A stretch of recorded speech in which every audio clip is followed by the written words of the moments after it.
And when you think about our industry today, NVIDIA, which is the biggest company in the world, well, one of the top three, depending on what day you look at, how did it become the biggest company in the world? Gaming.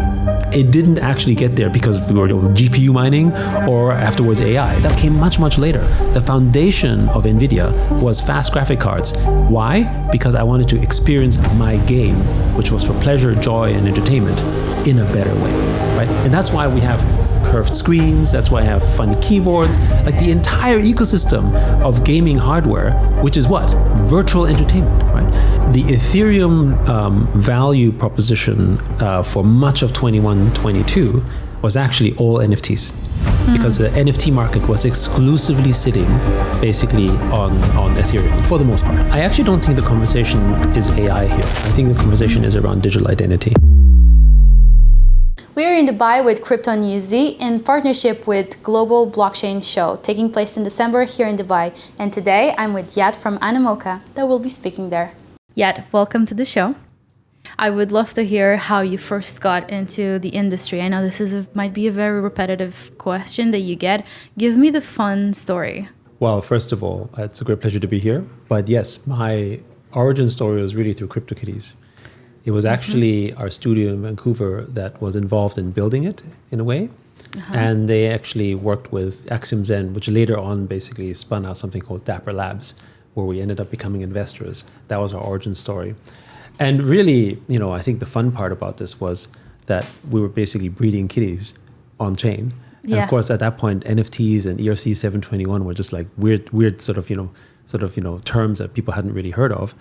And basically just happily breeding cats, and then to see people buying them was kind of already, it was already kind of mind-blowing when people are just doing that in that sense. And we already in the gaming industry have people that are trading skins and trading accounts. So that's actually not that strange.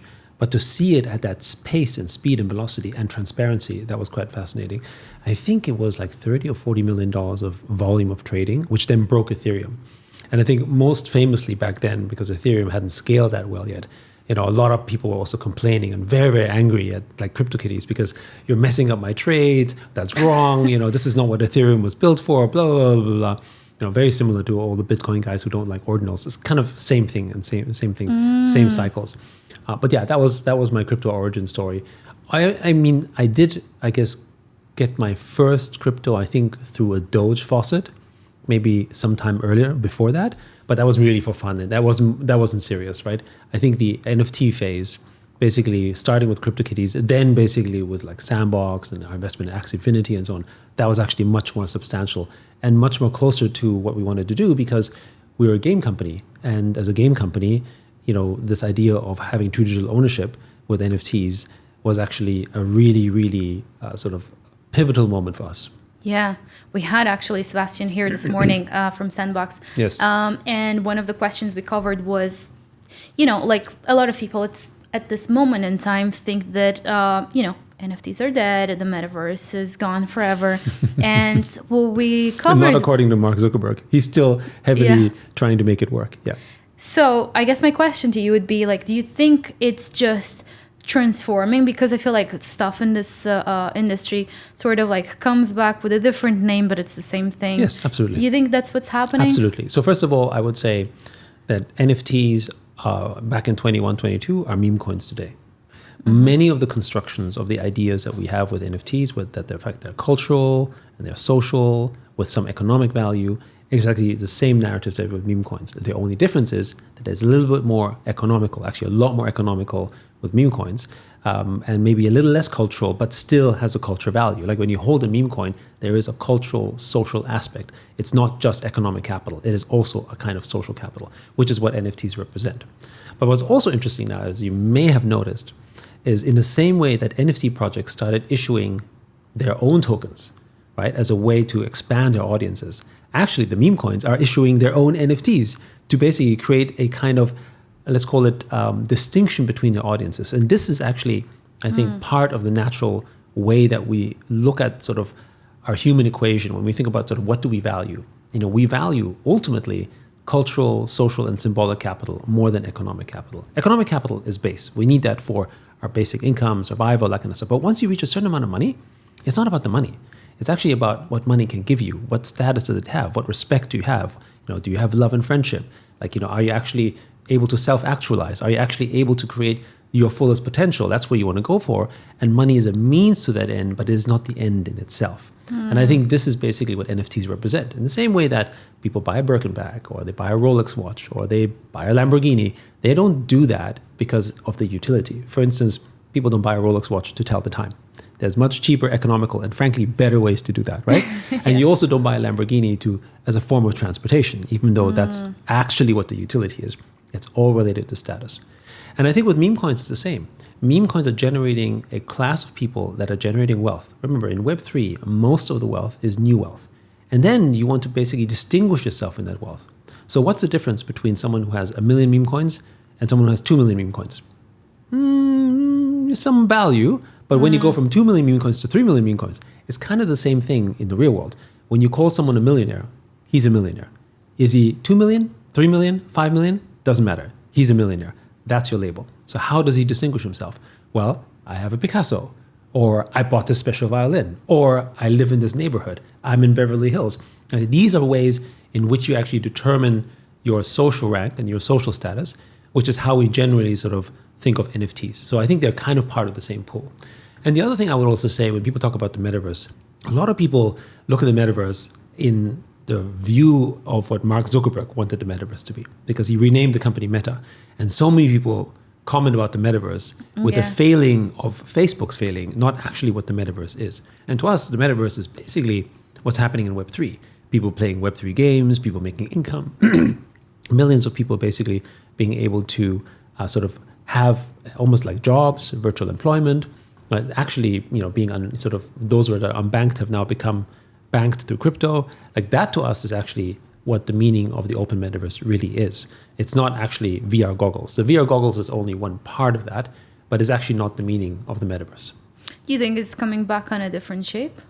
Well, I think it's coming already back in a completely different way. Because, for instance, when you think about what's happening in the whole meme coin space, when you think about what's happening, like I fully expect, for instance, meme coins to be launching their own metaverses and their own games as part of creating utility for their ecosystems. They're kind of social in their construction, right? At the end of the day, there's only so much sort of mimetic that you can have from just the token itself. People will want to start doing stuff with it.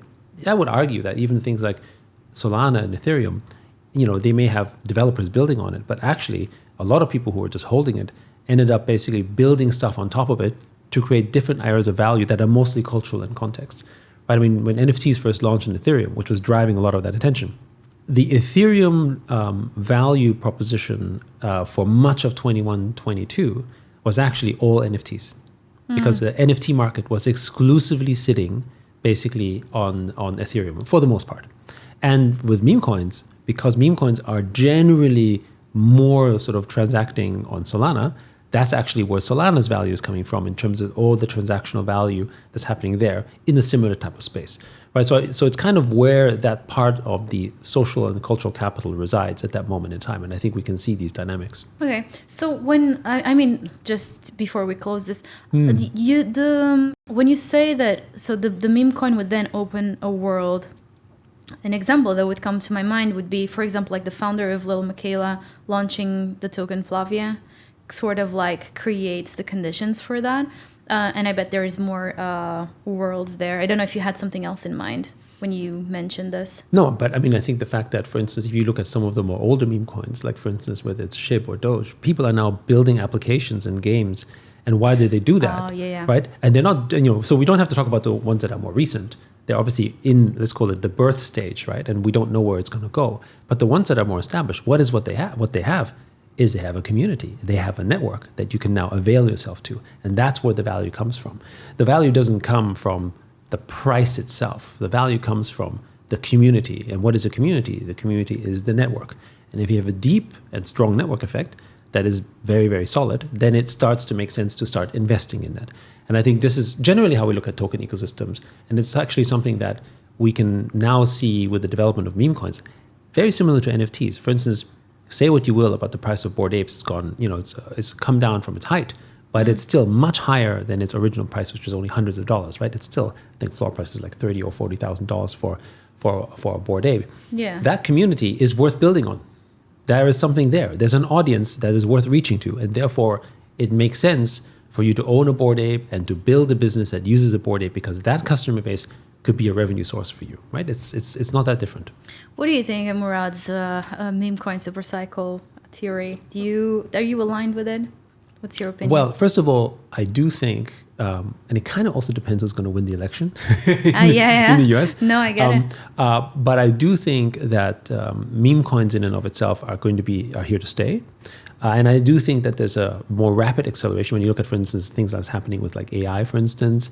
You know some of the recent examples with basically Gotios Maximus and like all these type of sort of new projects and ideas that are emerging. But also there's going to be a dilution of attention, which is not that different from technology companies, startups, fashion, whatever that is. When there's an idea and then it becomes more easier to launch. Yeah, to me, the launch of meme coins is a little bit like websites, 25 years ago, right? Or blogs, after that, or Reddit subgroups. Anyone can right? now do it. Yes, anyone can now do it, or like sort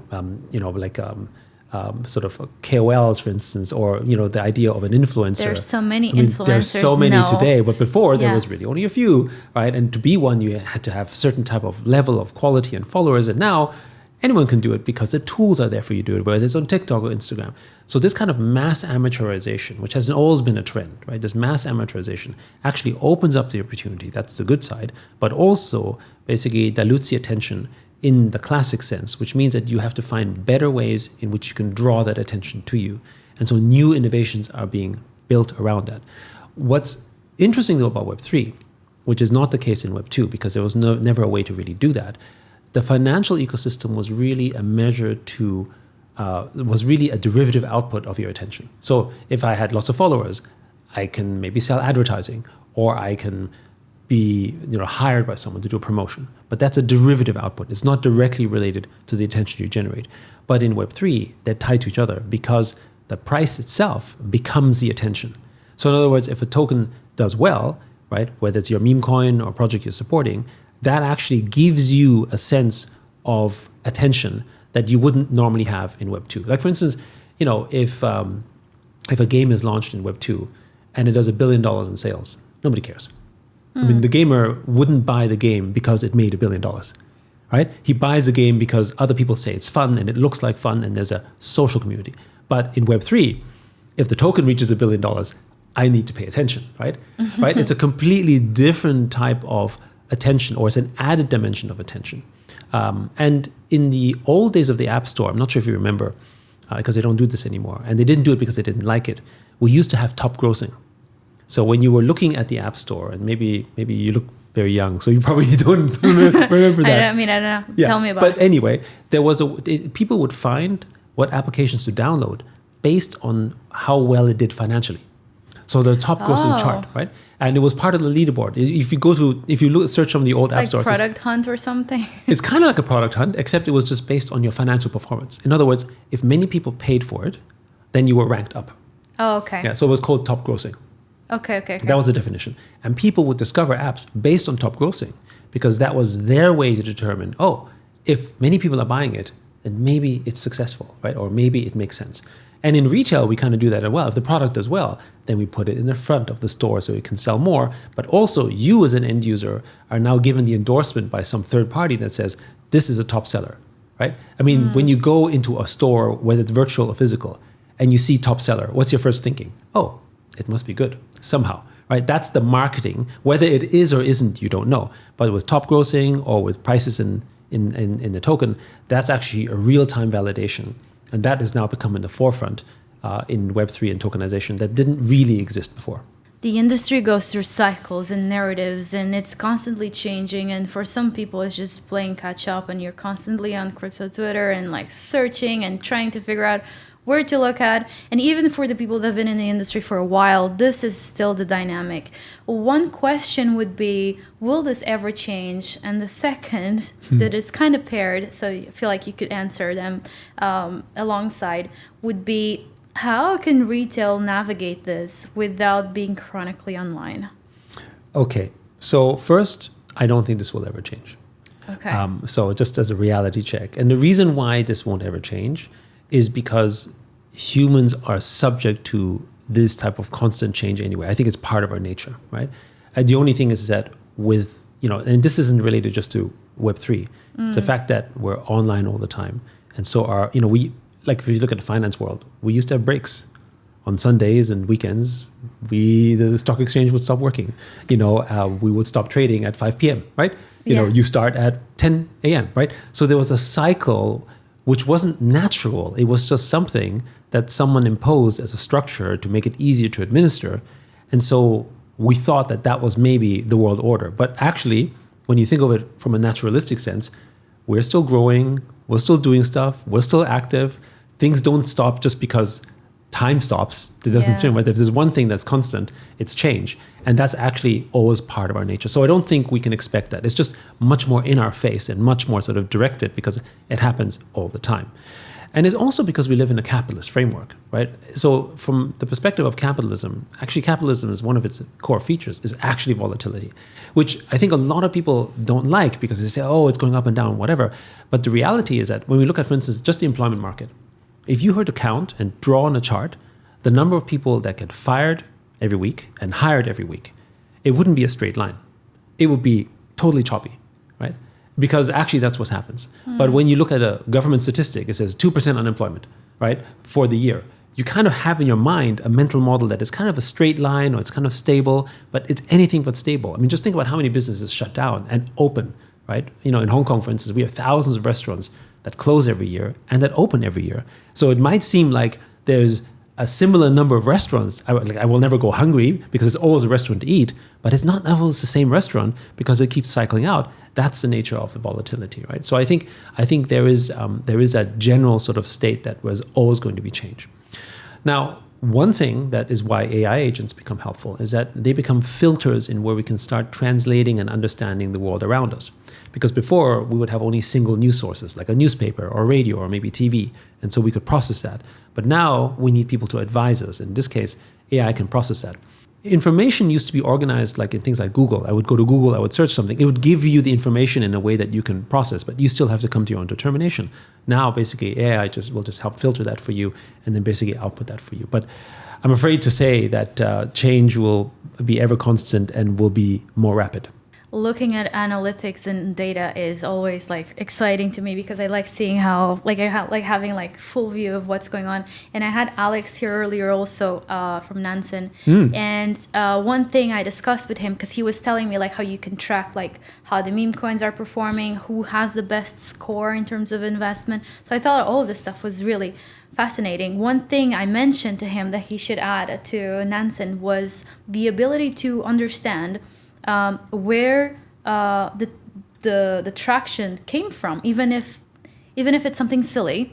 And one thing I referenced was, for example, there's this K-pop star that launched a song recently called APT. I don't know if you've heard of this. And obviously Aptos went out that day, and there's no way to correlate it, but some people would have said it like it was related. So a way of like seeing, of course, by the time it's up, you're probably already too late, but to understand the correlation. Do you get what I mean? I know. Do you think there's going to be more there's going to be more obvious ways of like tracking these things? Well, the moment it becomes obvious, it'll become non-obvious very quickly. Because what happens is that when an idea is fresh, there's a premium to novelty, like a way to discover or an idea. For instance, we were very supportive of gaming, still are. And when we sort of started talking about the Web3 gaming narrative, really in 2018, nobody thought it was going to be big. And then in 21, everyone was doing it, right? And now we have thousands of Web3 games, and we will have many more. And I think that's good for the industry. But now the way to stand out is no longer based on you're a Web3 game. You have to stand out in different areas because the novelty of just being the Web3 game isn't powerful enough. And I think that's exactly what's happening in all industries. There's a point where there will be a natural point of saturation. And then from that, you have to innovate, which is the whole beauty of it, to become competitive against that pool of companies or businesses or individuals that are kind of doing the same thing. You were a novelty when you were a YouTuber. And now everyone's a YouTuber. And so you have to do other things and be maybe better or more talented or maybe more creative or certain things in order for you to basically build and gain that attention. So I think it's sort of the natural thing here, right? Now, can you predict these things? So this to me is the mimetic and the nature of who we are, which is that we are creatures. I think I forgot who named the term, but he described humans as homo narrans, as in we're narrative creatures. We live on stories, right? Our entire interactions of everything we do in human life is based on some element of storytelling. You know, even money is a story, right? It's a kind of fiction. Politics is a fiction, right? Religion, all these things, true or not, these are things that are stories that are told that we can't prove that mean something to us. When you even think about things like liberty or freedom, you know, our ideas of property rights and why we should have maybe individualism as opposed to collectivism, these are all stories that are actually not based on some kind of scientific evidence per se, but they speak to us. And I think this is where things like meme coins become really interesting, because they bring up the memetics that speak to us and show that there's demand for it. So, you know, I mean, in the example of obviously, you know, the song and Aptos, I mean, that's just maybe a lucky coincidence. And that happens, there is chance around that, but I wouldn't say there's something so correlated around it. But for instance, when you look at dogs versus cats, right? There's a very interesting thing where when you talk about meme coins, dogs just seem to be doing better than cats, right? You kind of go, why is that, right? Whereas when you look at the internet, the classic internet, actually cats were generally more popular memes than dogs, right? And there's zero correlation between them, except that that particular audience, all it tells you is that that particular audience that is in Web3 somehow have a stronger affinity to dogs in some form or fashion that has become a cultural phenomena and now has become lore. And that has become part of our storytelling in Web3, that somehow dogs are more popular than cats or rabbits or turtles or any other creature, right? And that's how people create these myths and lores and legends.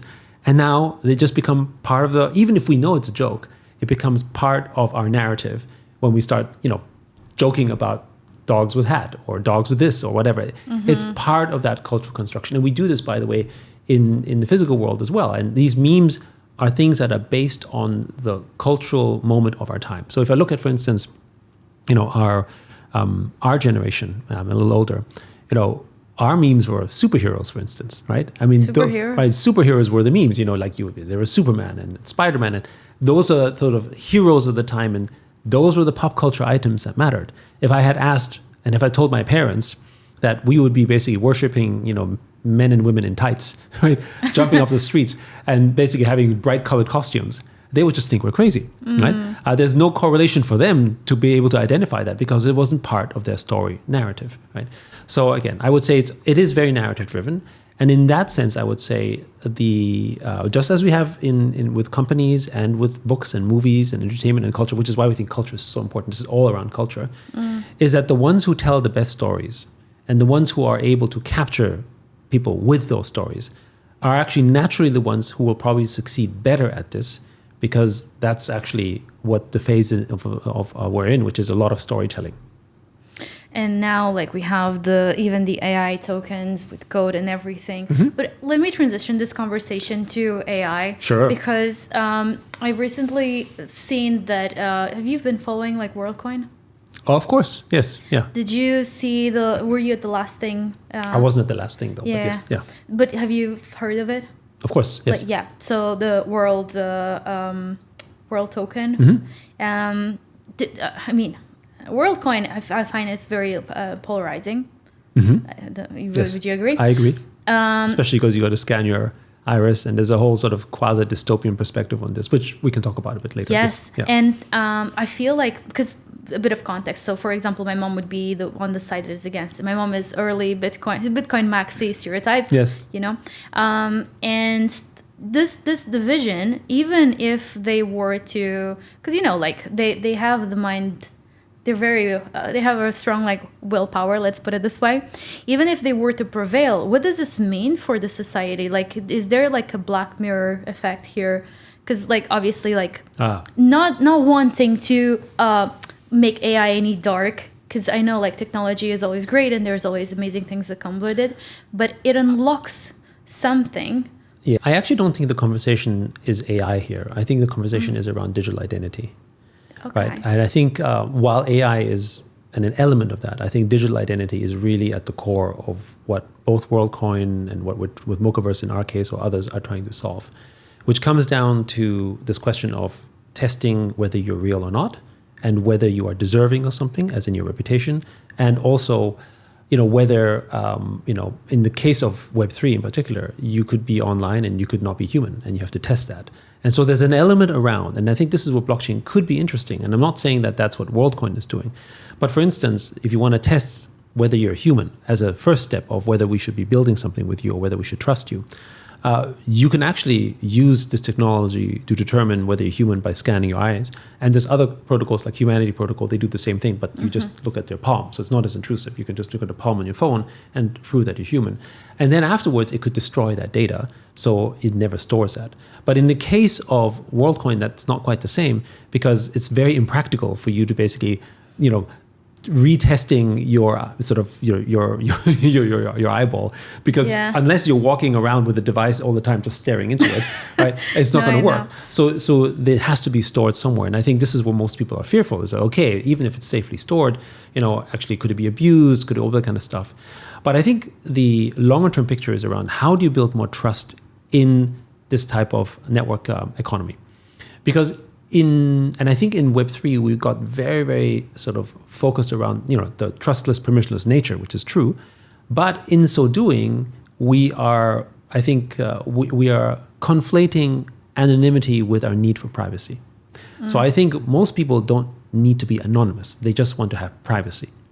Because if we are in a society where everyone is anonymous, right, then actually nothing works. Because I can't trust you, which is why in Web3, we have to put collateral for everything. Right? And as a result, I'm imagining a society where every person, even business relationships you're supposedly working in on a regular basis, is a new person or is an anonymous person that you can't really know. You can't build a relationship. You can't build a reputation. And I think the answer towards that is, how do you build frameworks that actually allow you to build digital reputation? And we had this sort of interesting conversation today at the event on stage, because I think digital reputation isn't just human reputation. It could be an AI reputation too. So for instance, if you're a token holder and a token investor, whether you are a human or a robot kind of doesn't matter. What matters more is what you do with it. And if I can actually know whether you have a good or bad reputation, for instance, do you dump your token on day one? Or are you accumulating? Or are you creating value in the network? Does it matter if you're human or machine, actually? Would you actually be willing to give tokens and an airdrop or more value with an AI that will do good in your ecosystem? He can still have a reputation even if he isn't human, right? But I think it all comes down to the big question of, when you're building a token network, you're building a network effect. Actually, everything, even when you're building a game, you're building a network effect. And to build a quality network effect, you need to know whether the users are quality users. That's, it doesn't matter whether you are selling, luxury handbags, or whether you're selling soda, or whether you're selling tokens. None of it, everything's the same. How do I get to a quality customer base? And what's the ratio of quality customer base? It's your reputation. How do I reach the person with a reputation? Right now, we try to estimate it. Oh, someone who owns a Lamborghini has money, and therefore I try to target that audience because I think it's the right match. But I actually don't know anything about you. Whereas in Web3, with the digital identity, like what we have with Mochaverse, you're actually now able to sort of accrue that reputational value. And then from that reputational value, people can then give benefits to you, just like they do it in real life. Like, hey, you're a famous podcaster. I'd like to be on your show. How did you get to that point? Purely on reputation. And then it unlocks essentially sort of all the unsecured credit markets, which are all entirely really reputation markets. So I think, it's a long-winded way to say that things like proof of humanity, which in some ways WorldCoin is actually doing with sort of this dystopian way of measuring your eyeballs, is really trying to determine whether you're a real human and take transactions from there. The fact that you get paid tokens to look at your eyeball, to me, that the dystopian part is, well, what are you doing with the data, right? Whereas actually with a digital identity, in a way you could say that data belongs to you, and the reputational benefits of that accrue to you over time. That's something that I think for the time being, I don't think WorldCoin is addressing in this way, but it tries to answer maybe a similar question, except maybe in a slightly more controlling way. Yeah, they're trying to get like as many people as possible, because if you get the people, then it's easier to get anyone to come in there. It's almost like an L1. Well, it is, and but it is also building a network effect. It's like saying, if everyone's doing it, then I may as well do it, right? Yeah. That kind of thing. But I think the true test will be, will it be valuable for the person who did it? And I think this is where, unless you're building a reputation layer on top of it, that's very hard. Yeah, the way I see it though is more similar to someone creating their Instagram account, like they are the product. Yes. I think that's how I see it at the moment. To go back to my initial question where I paired this WorldCoin with the AI is because obviously like Sama like directing both companies. Yes. I see that like also inevitably most companies will have AI integrated to some level. Oh, everywhere. So I can imagine like something like this that is proof of humanity, having some AI machine, whatever the take there becomes. It is very dystopian. Like there's something on its core that might trigger obviously like a new way of living. And what that means for us, obviously my stance here is more like for those who fear it. Obviously there's the good side of it, which is like our lives become so much easier. I use ChatGPT endless hours a day. It replaced Google, it replaced a lot of apps in my phone. I talk with it like similar to the guy on the movie Her, you know? Yes. It is very limited compared to the movie. Of course. But you can feed it information because it has limited memory. Yeah. I feed it like a PDF. Yes, So and it then has you can talk more to memory. them about the PDF. That's right. Yes. Yeah, exactly. But there's ways to go around it. The point being, if this conversation was tied to my identity and then reflected things from their conversation back, let's say, some concerns with health would go to my doctor, some concerns with finance would go to my bank. You know, this would be I'd be very self-aware, like talking here. But I think a good application for blockchain would solve this. Because with zero knowledge proof, you can actually attest to something that maybe your doctor needs to know without necessarily needing to know your name or having all that background. And I think the big risk that people have when it comes to centralizing the data store is that if there's one company that knows everything about you, which is kind of what we have with Facebook, Google, or Apple, that's actually when you need to have these policies in place because someone has to enforce the fact that you're not abusing the data in this dystopian manner. But actually, if this is in blockchain and you have the permissions and you are the one that's determining who can see whatever through zero knowledge proof. For instance, an example would be if I want to demonstrate that I'm actually a good user and not only that I'm human, but I've done many good deeds. I don't have to reveal all of my on-chain activity. You just need someone to attest that reputation. And I could even launch a new wallet that could be anonymous or pseudonymous, but that new wallet has been attested by blockchain to be part of your ownership of that wallet, which means that you have a good reputation that you can benefit from over time. Same way, though, that if you do something bad, that reputation can go in a negative way back to you, even if I don't know your name or who you are, right? So that to me actually is a powerful way, in which we can sort of leverage the privacy, but not the complete anonymity, like in terms of that nobody should have a way in which they can hold you accountable for, because I think that's the point. Reputation makes people accountable to themselves and society. Yeah. When you have reputation, you will fight to defend it. You will actually invest in it. And it's something that accrues because that's one of the most valuable things, if not the most valuable thing to you in life, right? And I think this is what's possible in Web3, but we haven't been able to really do that until essentially with the DIDs.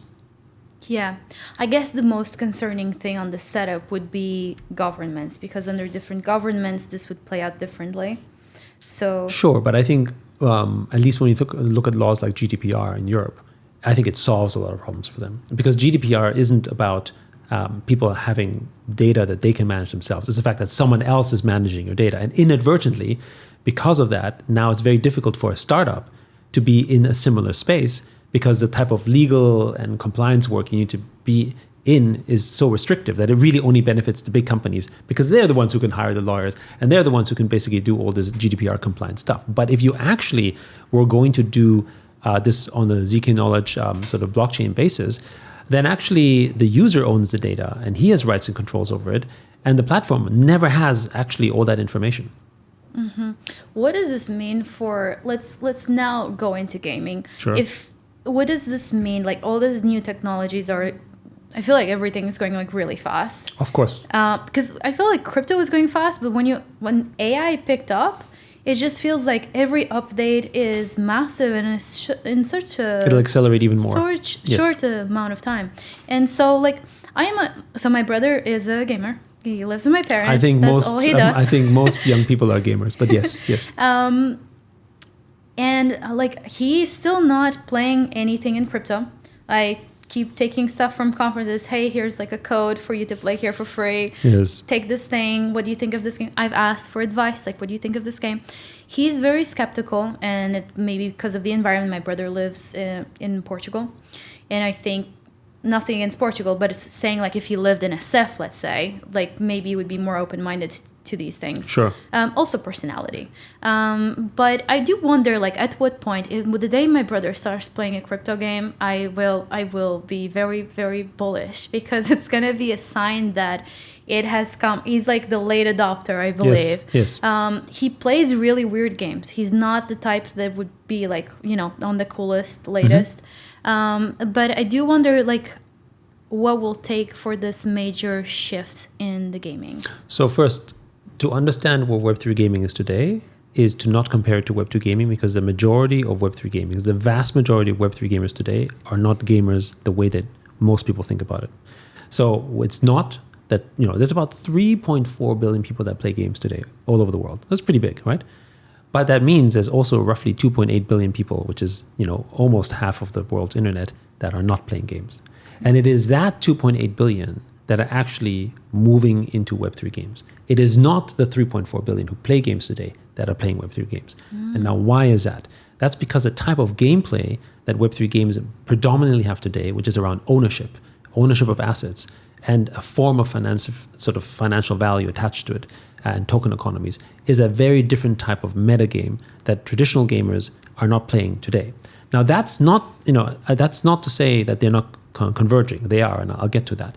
But it's to understand that you can't take the lens of your brother to say, why is gaming not working? Because it's a different gamer. The person who's playing Axie Infinity, or who's playing Gamey or Hamster Combat, they're not the person who's playing Call of Duty, right? Right, or even Roblox for that matter. Right? There might be a small intersection, but that's not the majority. And by the way, it's not only because there's money involved or not. There's many other types of games, like real money gaming, where you can make money as well. It's the fact that that gamer is just a different type of gamer. In 2009, 2010, the gaming industry had only 500 million users, and they were all playing PC or console, and the industry was stuck. And if you look at the sales figures of the PlayStation 3, it was a disaster. Nobody wanted to buy another console because the market was saturated. Yeah. What actually grew the market, and why the PlayStation 4 eventually became a big success, wasn't that there were more hardcore gamers. It was mobile gaming. Through the smartphone, they brought in a new type of gamer, and that made it into the billions. People playing Angry Birds and Candy Crush, and also social games like Farmville, whatever, on the web. Farmville, right? yeah. And a percentage of these gamers, not all of them, a percentage of these gamers were like, oh, you know what? I like games. And, Angry Birds. They weren't gamers. They weren't gamers before. And then they said, well, I like this. What can I play that's a little bit more intense? Then they moved down to mid to hardcore gaming. Right? So the market expanded because of the new paradigm. It didn't expand because the gamer in itself grew. There was a new sort of type of way of playing games, and the innovation wasn't that it was mobile, because the Nintendo Game Boy was already there before. It was the fact that through the swipe of a finger, you could now play a game. Because for most people, it was difficult. Like my mom wouldn't be able to play a first-person shooter. It would just be too difficult for her. But now, just swiping some fingers on Candy Crush, and she can be a pro gamer, right? So it's really back down to, it was the mass amortization of gameplay, and that's how you brought billions of people in. But now, with Web3 gaming, you have a kind of passive participation in the gaming economy simply through ownership. If I own the token, I can farm some stuff, or I can do whatever. It's a very different type of engagement style, right? The clicker gaming genre it remains a very popular genre in mobile games, right? It's of course not, when people talk about tap to earn, very similar to player to earn, there is a negative vibe to it because it is overused. But that's not to say there is value in it. It's just that, as everything goes, when it was first innovated, everyone's like, wow, that's amazing. And then when 100 companies are doing it, oh my goodness, it's like, everyone's copycatting and it's being overused. But that's a normal cycle. We just talked about that earlier. It's exactly the same thing. Anyway, my point on this is that in Web3 gaming, there's a new audience that's coming through. And that new audience is learning about gaming in a different context through Web3 and ownership. But the number is relatively small in comparison to the existing Web2 gamers. But there's new games coming out like Off the Grid from Godzilla, which is also one of our portfolios, that are now the type of games where you can actually go to a traditional gamer and say, oh, that's actually something that someone who plays a first-person shooter would consider playing.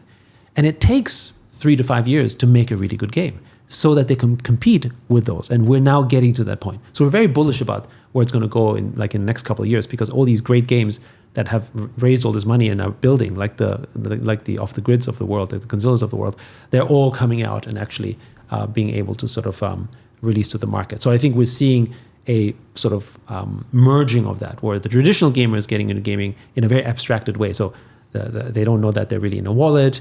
They're playing the game for fun. There's a token involved, but they don't really have to trade it. And then a percentage of them may end up rolling out.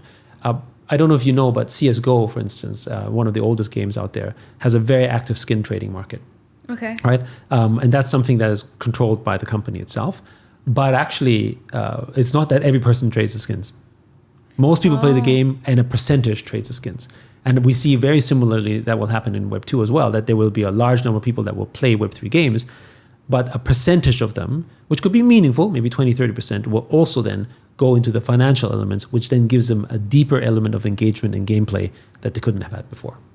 I find it interesting, the gaming stuff, because when I was in high school, I had a boyfriend that spent many hours playing video games. He played World of Warcraft. That's pretty universal, I think. Yeah, yeah, but yes, and he was like into the skins and killing the boss, whatever was happening there. Yes, I'm not probably doing raids. Yeah, exactly. yeah, yes. He would spend so many hours, and his mom was very strict. Compared him with all her friends' son, whatever.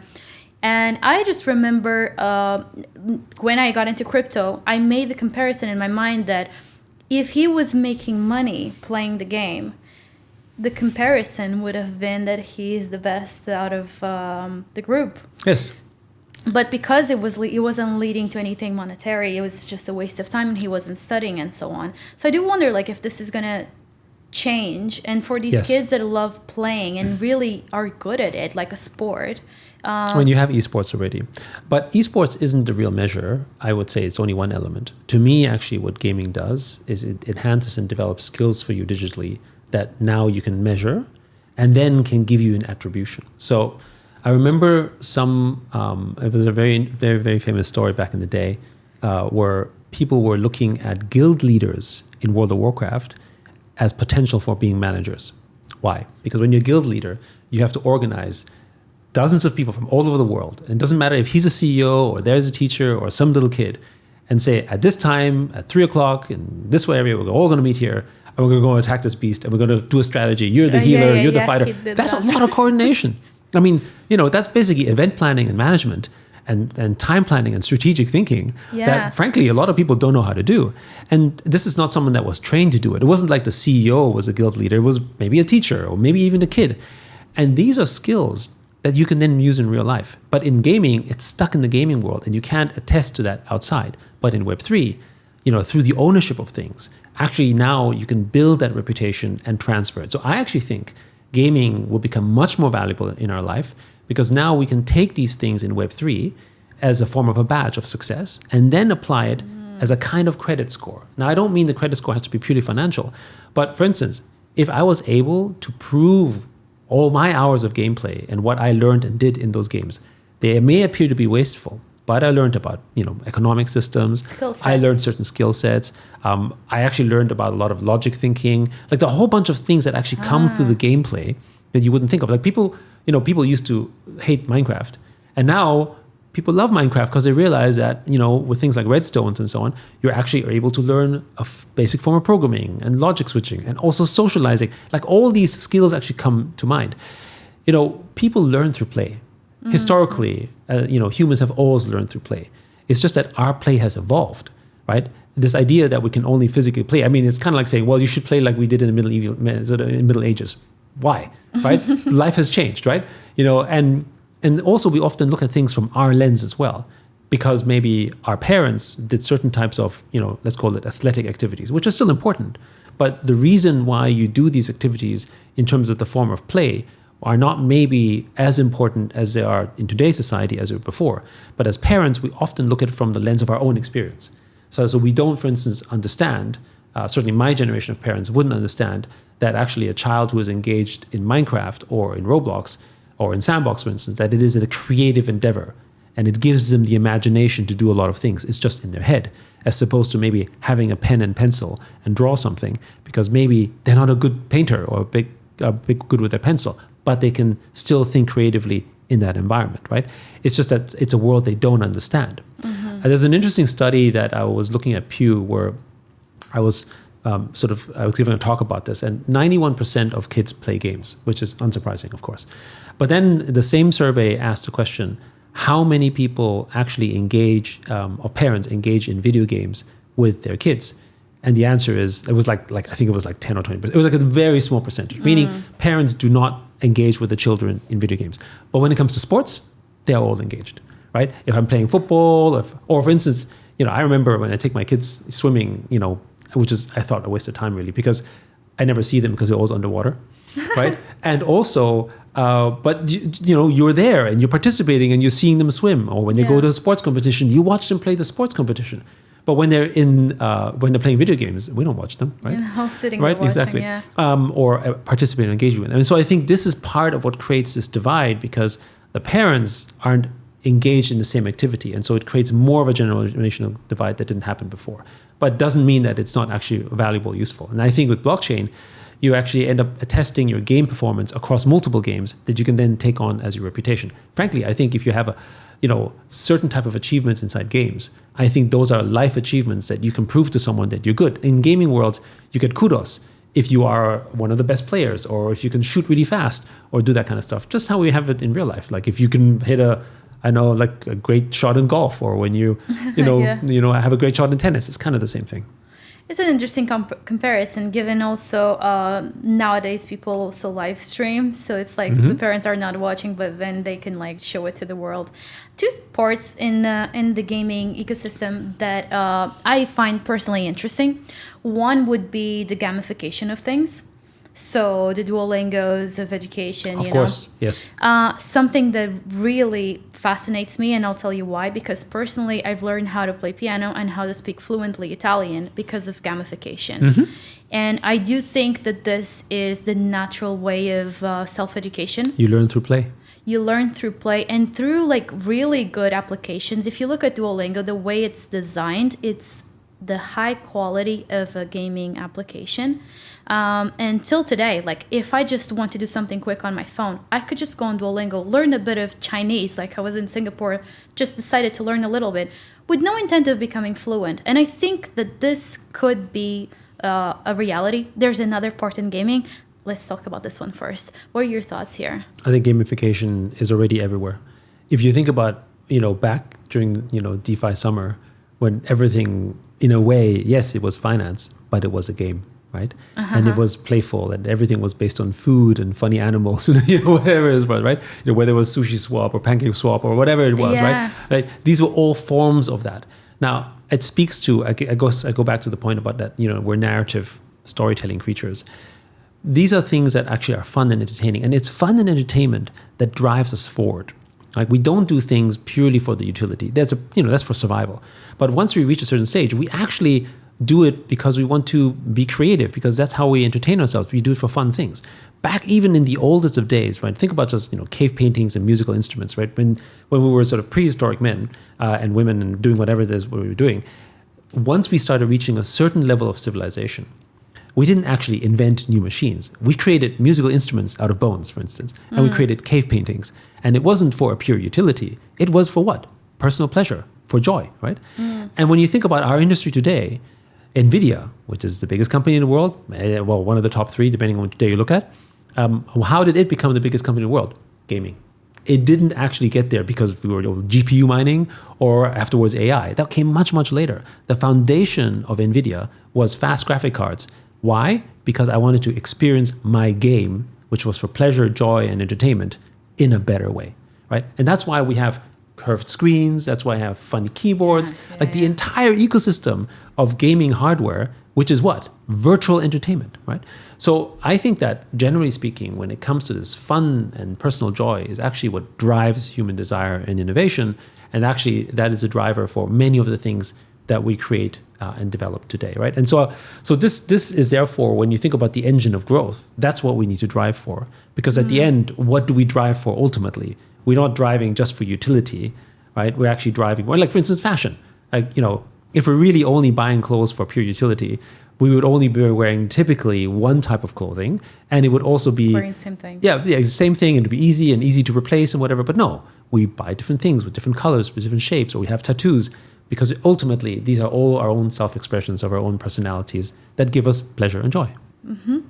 The other area in gaming that I've been thinking about more recently, I'd say, is obviously like within games, there's social games. There's games that people have played, like, let's say, like in high school you play like Truth or Dare and all these card games, Sure. Cards Against Humanity. Yeah. I do think that is a very different segment out of like gaming. Like I wouldn't say, because you could say like there's social in every game, and that is true, but I think that these social games are used to bring people together, and I'd say more like perhaps more for the interaction between women specifically. Like these games become really interesting, the interest in astrology and things like that. You Sure. could say that's a game in a way, like Yes. if you're like me and you don't really take it too seriously. Yeah. It is a game because you segment things. It's sort of like a play. Like you're a Leo, I'm a Aquarius, whatever. I think this is a very predominant thing that has lived throughout time, and I wonder how it takes shape from here, because we could still like keep it a social spoken thing, but if we go into the metaverse and we have this virtual reality, then how does this take shape? So maybe one way to think about it, and I'll quickly then later on maybe go into sort of how we think of game players in what's known as Bartle's model of gaming, because we actually have a quasi sort of psychological diagram as to how gaming is divided, how gamers are divided. But one way to think about gaming and gamification generally is that there are rules that are established that everyone plays together in. This could be chess, but this could also be things like don't cross when it's a red light. I mean, or when you go to a grading system to school, you have an A or a B or a C. They're actually all rules. So they're all games in a way. Some are better designed and some are badly designed, but they're still games. Yeah. And then we form a consensus around whether this is a game we like to play, whether this is a game that we think we're good at. And some of us are good at it and some of us are not. So we choose to be in this game, but, and this is very much true for real life, you might be good at the game of music, but you might be bad at the game of math, whatever that is, then you choose your path and you play within the rules of that game that ultimately is formed by the consensus of the people who play the same game. And that's where the social part comes together. Because we're playing the same game, we can now measure ourselves and understand our aptitude. And I think there's a very biological survivalist element around that is actually sort of makes sense. So gamification to me isn't just about the fun and entertainment. That's one element. It's really about rules of a certain game that we all follow in agreement and then reach a certain achievement that could be pleasurable, but might also just have an outcome that makes sense, like we see, for instance, in the world of education. Now, in Bartle's model, there are basically it's a quadrant of really sort of 4 categories of gamers. Well, actually, it's a bit more, but anyway. So you've got essentially the achievers, you've got the killers, which is like the 1%, right? You've got the adventurers, and then you've got the ones that are there basically for social. And what's interesting is that achievers and adventurers, between the two of them are roughly 20%, right? The killers are 1%, are very small, and the rest are all social. So meaning that people who play games are predominantly there for the social experience. Now, when you think of it from the gameplay standpoint, a gamer might come in because he wants the adventure or he wants to achieve. And then he drags his friends in. So if you talk to parents who, or if you talk to the kids who play games like Roblox, which is the #1 game in the world, by the way, but it's not nearly as good looking as like a Fortnite or, that type of game. You ask them, why are you playing the game? The answer will most likely be because my friends are playing it, right? That is actually the draw, and that's the pull, and that's basically a social network. Yeah. And the achievers and the adventurers are actually almost like the ringleaders, right? They play the game because they like it's fun. They like it. It's fun, and then they bring their friends into that, and they become essentially, the glue that basically begins the formation of that. And that's actually a typical strategy that a lot of game companies apply, where they try to bring in those type of players because then they bring in their social network, and then it actually builds a real network effect. They influence their network to come and play the game with them. Yeah. That's not that different, from that content model. I forgot who designed it, but it was this whole idea of, how many people are actually writing content, how many people are just consuming it, how many people are just lurking. And, it's a kind of a similar thing where it's like 80-20 sort of, a Pareto principle. It's really interesting. Do you have any hot takes for next year? Oh, well, it kind of depends who wins the election. But, that aside, I think broadly macro, I think crypto is generally on a growth path. I think we can see today that it doesn't really matter which party wins in a way, because crypto has become a bipartisan issue. If we look at things like what happened, in Congress between FIT21 and SAP 121. And so I think that's obviously a very strong narrative going forward. However, that said, I think meme coins will continue to grow.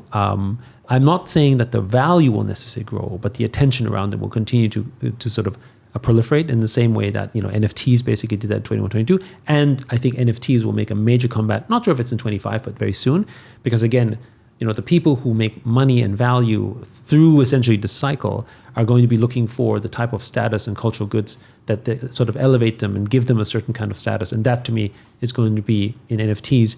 Whether they are NFTs from the last cycle or whether they're new NFTs, that is up for debate. Okay. But my point is that it's kind of a little bit like fashion, for instance. And some of them become enduring. Yeah, I think it's going to come back. I think gaming will drive mass adoption. Obviously, we're big in the ton ecosystem, so I think that's sort of another major narrative. And what I'm hoping for, which I think is harder, so I don't think it's a short-term cycle, to be fair. But what I really want to see is that education will take a front row in Web3. We have some projects that are looking to basically bring student loans on chain, right? And kind of like a PayPal model, in the sense that how PayPal basically opened up whole financial markets for students that were unbanked, right? And that's how they grew, for instance, and Venmo was the same. And now essentially with crypto rails, you can do something similar, except now you can also finance student debt, which is a big problem. It's a $2 trillion problem, for instance, that can now basically be better financed through basically a crypto rails with like DeFi yield and so on. So there are many interesting innovations that can develop from that. A little bit more boring, but actually very, very practical, and actually a mass onboarding tool, because that's part of our mission as well, is how do we mass onboard more people into Web3? And if you start with students, that's a pretty good way to do it, we think. Yeah, it'd be really cool to see happening. Some comments on the Ethereum not being as cool as it used to be. What's going on? Well, I mean, first of all, Ethereum was very cool because of NFTs back in 21-22. That's the cycle that it was going into. So its narrative isn't captured in the same way. That said, the Ethereum ecosystem is actually, I would say, as strong as ever. When you basically look at all of the L2s attached to it, whether this is Polygon or whether this is Optimism, Arbitrum, and frankly, even things like ApeChain, for instance, like they all connect into this ecosystem that helps it grow, right? So I do believe that those network effects will accrue more naturally and more freely over time. Does that mean that Ethereum will have the same type of value accrual than certain other monolithic chains? I don't know, but I don't know that it really matters, because for me, Ethereum will be the sort of in that ecosystem is kind of like the granddaddy chain, as it were. And it's the one that basically forms and people build on it still for value. But I would also say that its cool factor will come back when things like NFTs and other areas and other innovations are basically built on top of that. Again, I would say the Solana sort of hype, as it were, is really driven by meme coins, and the Ton one is really driven by Telegram. So they all have an anchor, right? And in some ways, I would say Ethereum is so distributed that you can't actually point to what the anchor is per se, but actually, in many ways, I think that value will, we're in a cycle where the utility and the narrative is more shifted to narrative than utility, right? Today, that's definitely in our space. And so, because it's so narrative driven, the underlying value comes more about the storytelling, broadly speaking, and its potential. And so when you do many, many things, which is what the Ethereum ecosystem is all about, it's doing 1,000 different things that you can't really pinpoint to. What is the one thing that you're known for? Like Solana, meme coins, Ton, Telegram, right? It's very easy to pinpoint and have Bitcoin, store of value, like ETFs, whatever. But for Ethereum, it's so distributed, it's really hard to say which one is the one. And so in a market where narrative is a predominant sort of value generator for the time being, it feels lost a little bit, right? Because it's confusing. Why am I buying Ethereum? Or why should I have it? Because of this guy, that guy, right? But that's the whole point of decentralization, because eventually when the pendulum of utility starts to go more and more and more towards importance, which is what's happening already, then actually that area is going to swing, I think, the Ethereum ecosystem in a different direction. because you have many more developers and many more applications that are built on top of it. At the end of the day, Ethereum still has the deepest TVL, right? And has most of the DeFi activity. These are things that matter. I see that Ethereum has like the strongest core values than any other, honestly. And I think just for that, they stick to it, whether it's a trend or not, like the classics stay. What are your thoughts on the Bitcoin renaissance? Well, I think the Bitcoin renaissance is really driven through the ETFs and institutionalization. And to me, the Bitcoin... is it going to wind down then? No, I don't think so. I think so. I think of Bitcoin as our reserve currency of Web3 for the time being. Basically, it's our gold, as it were. Yeah, but beyond that, like, okay, I call the renaissance and the new phase of like wanting to build on Bitcoin. Because there's people that say like Bitcoin is just store of value and that it has done what it does what it needs to do. It doesn't need more than that. And some other people would say that no, let's do everything on Bitcoin. Let's build, let's do everything here. So first, I would say that when there is an economy and the market value, then it makes sense to build on it. And Bitcoin is no different. So when you think of it in the perspective of Bitcoin as a nation, there's an economy that you can utilize. But where Bitcoin is weaker compared to other ecosystems, and this is where the price action starts to matter, is around whether people will spend it. So the issue is that the benefit of the Ethereum ecosystem is that people will spend their Ethereum, not just because of gas, because of this, because of that. The activity of spending Ethereum is in the culture. But the activity of spending Bitcoin is not in the culture. The culture of Bitcoin is to hold. And so if you're holding Bitcoin and you're not spending it, other than for transactions, then your mindset is different. It's kind of like you don't spend gold. You hold gold, right? The whole value proposition of it. So while I understand why you build on it, and there's an audience that utilizes it, where does the revenue stream come from? And so things like BRC20, runes, and so on are an element of that development. But when you really want to take it into the area where you want to make a real economy, where it becomes that sort of currency, as it were, then you need to be comfortable to actually spending it. And this is where it's interesting, because that's not the narrative that the Bitcoin maxis are on about, which is spend your Bitcoin on your favorite products and just keep doing stuff with it. Even though they would like to, they won't do it themselves, right? So there's a very different utility construction in the culture of Bitcoin for the time being. When you're buying a Bitcoin ETF, there's, what is it? Like, I think BlackRock has alone, 2% of the Bitcoin supply now is an ETF. That's not going to be spent. Right? Right? So there is a different thing. So the fact that Ethereum at the time being hasn't caught up as that value element in some ways plays to its favor as a currency of exchange, because I'm willing to transact with it, because I don't view it in the same way of one thing that has to hold and increase in value. Because if I actually thought that Ethereum was just going to increase in value, in a rapid manner, then why would you sell it, right? So it's a different culture. Yeah. That's I align with that a lot. I mean, knowing also that my mom being into Bitcoin, and I don't see her spending it anytime soon. And if she does, will be to get into real estate or something like this. So I see the behavior much different. It's much more like gold, I think, for now. Yes. In my opinion on it, and I'm a little bit more backwards on this thing, but my opinion has been that we don't need to build on Bitcoin. I don't know. But I could talk about everything with you, but they've signaled me twice to end this. So Sure. For everyone watching, where can they find you? So you can find me on Twitter, YatSiu. I also have a Medium that I sometimes post on, but generally speaking, most of my activity is on Twitter/X under YatSiu. And of course, if you follow Animoca Brands, our research, our Twitter, as well as our website, you'll get lots of information about what we do and how we think about the industry. Yeah, thank you. Thank you.